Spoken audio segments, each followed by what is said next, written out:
Di sebuah kampung kecil di Kalimantan Tengah, hiduplah seorang ibu yang memiliki anak bernama Ambun dan Rimbun.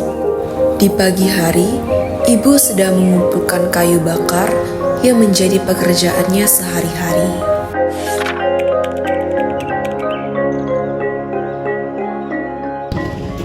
Apa yang sedang Abang pikirkan? Aku sedang memikirkan nasib keluarga kita jika terus-menerus membantu ibu mencari kayu bakar. Kalau apa rencananya Abang? Abang akan pergi merantau. Banyak orang dari kampung kita yang hidupnya baik setelah pergi merantau. Kalau begitu aku ikut Bang. Tidak ada kamu di rumah saja menemani ibu. Tidak Bang, ada yang harus ikut. Oh baiklah. Setelah ibu selesai mengumpulkan kayu bakar, mereka menghampiri ibu dan duduk bersama. Suasana penuh haru karena mereka akan izin pergi merantau. Ibu, kami ingin pergi merantau.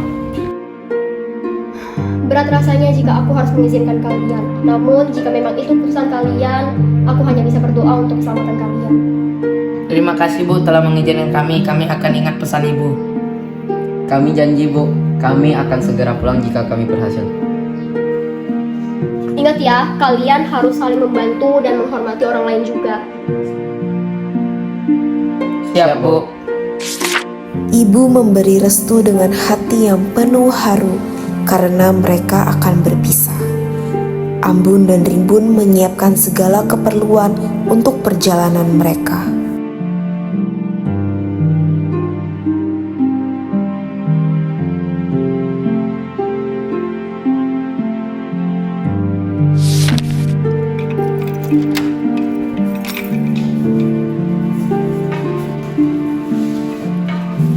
Kalian hati-hati di jalan ya, jaga diri kalian.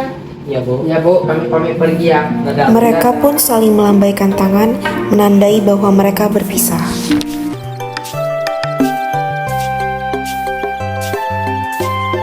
Tak terasa berjam-jam mereka berjalan melewati hutan yang lebat. Mereka tampak lelah dan haus. Namun naasnya, air mereka habis. Tiba-tiba dari kejauhan, terlihat dua orang tua duduk dekat pohon. Bang, lihat di sana ada orang Bang. Ya, mungkin dia bisa membantu kita. Ayo kita ke sana. Ayo. Ambun dan Rimbun perlahan mendekati kedua orang tua tersebut. Seorang pria tua dan juga wanita tua dengan pakaian sederhana. Siapa kalian? Mengapa kalian ada di dalam hutan ini? Kami sedang perjalanan pergi merantau. Di sini tidak ada air. Menghela nafas, lalu seorang bapak mengeluarkan kantong air dan memberikannya pada Ambun. Kalian harus hati-hati, ini hutan bukan sembarang hutan. Kalau jika kalian haus, minumlah air itu. Terima kasih ya Pak. Ambun yang sudah sangat kehausan langsung meminumnya dengan rakus. Hati-hati ya kalian, semoga cepat menemukan titik terang dari perjalanan kalian. Terima kasih Bu, terima kasih Pak.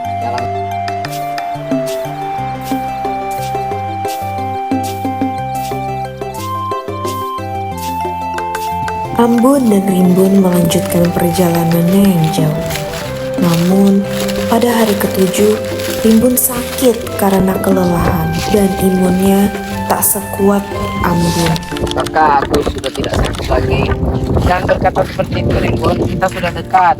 Rimbun pun jatuh dan menghembuskan nafas terakhir. Perasaan yang tak menyangka dan penuh kesedihan. Setelah itu, Ambun membawa jasad adiknya dan mengubur adiknya. Kemudian melanjutkan perjalanan seorang diri.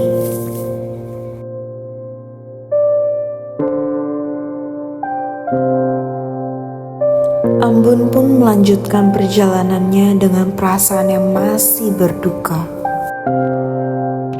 Rimbun, maafkan kakak. Bagaimana jika ibu tahu kalau Rimbun sudah tiada? Aku tidak bisa membayangkannya. Jika aku pulang, aku harus memberikan kabar baik untuk ibu. Ambun melihat sebuah tempat yang disinggahi oleh seorang nenek dan berniatan untuk beristirahat di sana. Halo Nek, Siapa kamu anak muda? saya Ambun Nek. Saya sedang dalam perjalanan merantau setelah adik saya meninggal. Ambon menceritakan peristiwa yang telah terjadi.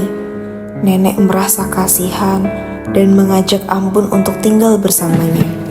Kamu bisa tinggal di sini dengan membantu pekerjaan rumah dan aku akan menganggapmu seperti cucuku sendiri.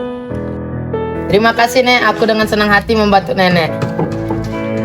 Ambon mulai tinggal bersama nenek dan membantunya melakukan pekerjaan lain.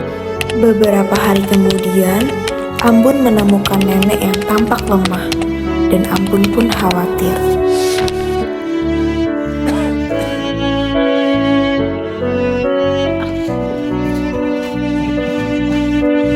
Nek, kenapa, Nek? Kalau Nenek sakit tidak bilang sama Ambon. Takut kamu khawatir cucuku, tapi rasanya tubuh nenek semakin lemah. Aku butuh obat dari hutan, hanya bisa ditemukan di sana. Obat dari hutan? Di mana tuh, Nek? Ada ramuan tersembunyi di hutan. Dengan meminum ramuan tersebut, nenek bisa kembali pulih. Ambon akan cari ramuan itu, Nek. Tunggu di sini.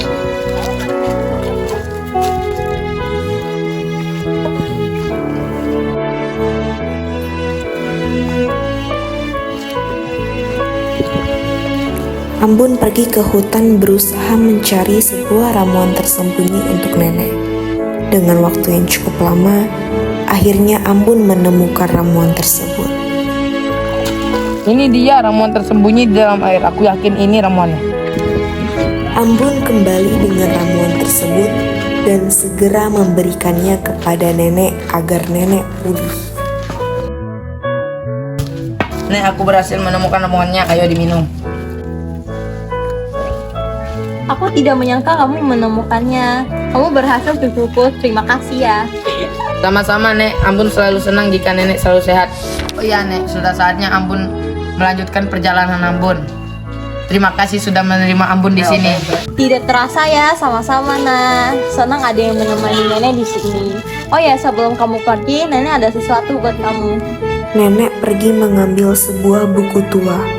Nenek memberikan Ambon sebuah benda berharga yang memiliki makna penting. Buku tua yang berisi ramuan-ramuan rahasia dari hutan. Ini ada peninggalan keluargaku, gunakan ini dengan bijak ya. Ini akan membantumu dalam perjalanan selanjutnya. Kenapa Nenek memberikan buku ini kepadaku? Karena kamu sudah menunjukkan rasa kepedulian dan keberanian. Buku itu berisi tentang ramuan-ramuan tersembunyi di hutan. Aku ingin kamu tahu bahwa setiap ada kesulitan selalu ada cara untuk memperbaikinya, termasuk di alam sekitar. Buku ini bisa kamu gunakan jika sedang berada di keadaan darurat.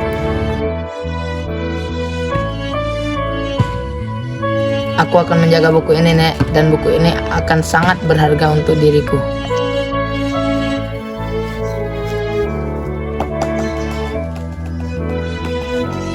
Itulah sebabnya aku memberikannya kepadamu, karena aku percaya kamu bisa melanjutkan apa yang sudah kita mulai. Dan jangan lupa, apa yang sudah kita pelajari dari alam harus kita gunakan dengan bijaksana. Ambon menatap buku tua itu dengan rasa syukur. Semoga perjalananmu membawa banyak kebaikan cucuku. Ingat, dimanapun kamu berada, ilmu yang kamu pelajari akan selalu menjadi bagian hidupmu. Ambon menatap nenek dengan penuh terima kasih. Terima kasih, Nek. Aku tidak akan pernah melupakan Nenek. Ambon mengemaskan barang-barangnya dan segera melanjutkan perjalanan rantaunya, dan tidak lupa membawa buku tua itu. Dalam hatinya, ia merasa telah mendapatkan pelajaran hidup yang sangat berarti. Saat Ambon berjalan meninggalkan rumah nenek, ia merasakan bahwa dunia luar bukanlah tempat yang penuh ketidakpastian. Dengan buku tua itu, ia merasa siap menghadapi apapun yang datang, mengingatkan dirinya pada segala ilmu dan kebijaksanaan yang diberikan nenek.